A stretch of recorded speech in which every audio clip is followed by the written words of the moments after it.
Едно малко драконче живееше в гората, намираща се непосредствено до малко селце. Този дракон беше покрит с яркозелени люспи и имаше крила, които бяха достатъчно големи, за да се носи във въздуха като птица. Той тихо се разхождаше из гората, без да вреди на никого, просто преминаваше между дърветата, намирайки спокойствие в своя малък свят.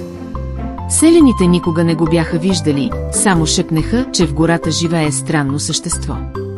Един ден най-малкото момиче от селото, подтикнато от любопитството си, влезе в гората.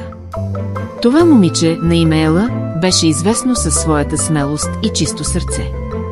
Докато се разхождаше в дълбините на гората, тя изведнъж се сблъска с малкото драконче.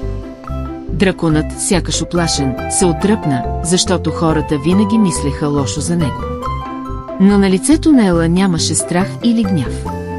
Щом видя малкото драконче, Ела се усмихна.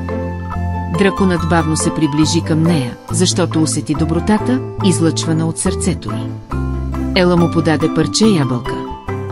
Драконът никога преди не беше виждал подобно поведение, защото хората винаги се приближаваха към него със страх. Но пред чистата доброта на Ела драконът плахо взе ябълката и започна бавно да я яде.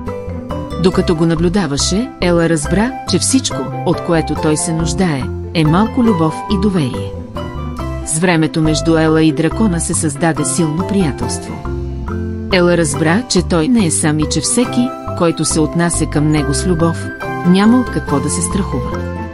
Когато се върна в селото, историята и бързо се разпространи.